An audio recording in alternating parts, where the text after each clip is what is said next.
welcome back to Boston, an historic night in your first opener, a big opportunity. Win this match, you get into the next round. How big an opportunity? Yeah, look, it's obviously, I think we've always thought it's, every game we play is a big opportunity. I think Saturday was, a really good result. Got us the 3 points, which we needed, and now, now we go into the next game looking for the same. We know that what we want to try and create, we know what we want to try and do, and we know we're going to need more. So we're looking forward to it. It's nice being back in Boston. It's nice landing back and seeing all the Scotland fans about, and come tomorrow night, we'll be ready to put in a performance. Scott? Andy, I mean, you're a point from history, basically World Cup history. How does that make you feel as a Scotland captain? Trying to not think about it, because we've got such tough tasks ahead of us. But I don't think any of the lads and the coaching staff and all the backroom staff have shied away from it, that we want to be the first team to be able to do that for our country, and it's obviously a nice feeling to try and do that. But we know how difficult it's going to be. We're now playing against one of the best teams in the world, but we believe that we can make any game difficult, and if we can do that, and if we can put in our best performance, then I believe that we can get what we want and hopefully be the ones that achieve the history.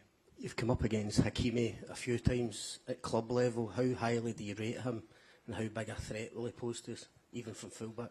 Yeah, I think I think he's the best fullback in the world at the minute. I think him and Nuno Mendes for PSG, we've played against them twice now in the last 2 years in the Champions League, and both of them are just phenomenal, a joy to watch. And he's a fantastic player. One I think everyone enjoys watching. He just plays with that freedom and can pop up, in your own box, and then all of a sudden he's back 1v1 defending. So can't speak highly enough of him. Huge admiration for him and all that he's doing just now. But hopefully, he has one of his quieter games tomorrow. It's going to be a tough task, but yeah, what a fantastic player. Okay, Jen. Andy, the spirit in the camp is so good, isn't it? Can you just give us a sense of how the belief is among the players, given the opportunity and the enormity of the task you've got against Morocco? Yeah, look, we believe in ourselves.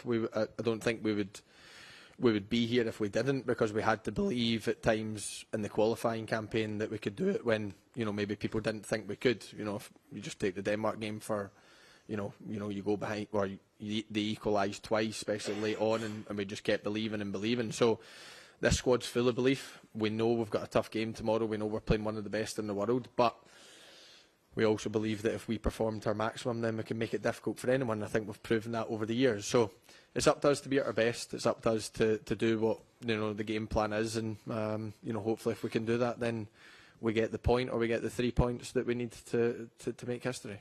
Bill, then Gabs, if that's okay. Andy, over here. Oh, here.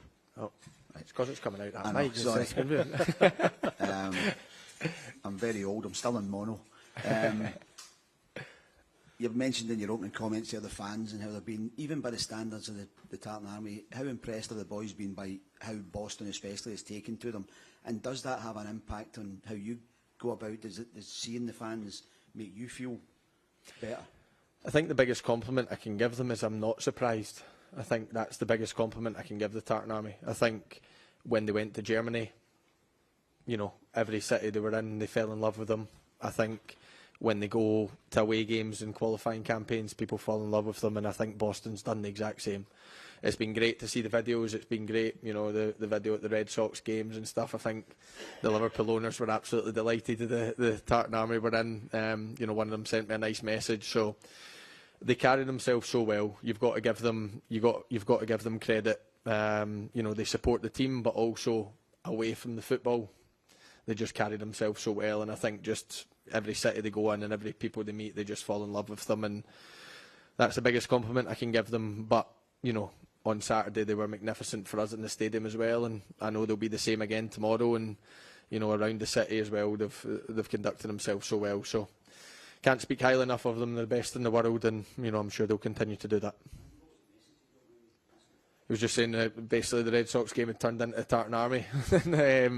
I think he was quite happy to see different songs getting sang, and the amount of kilts and the amount of Scotland shirts that were about the place. And I think they certainly made a party of it at the baseball game.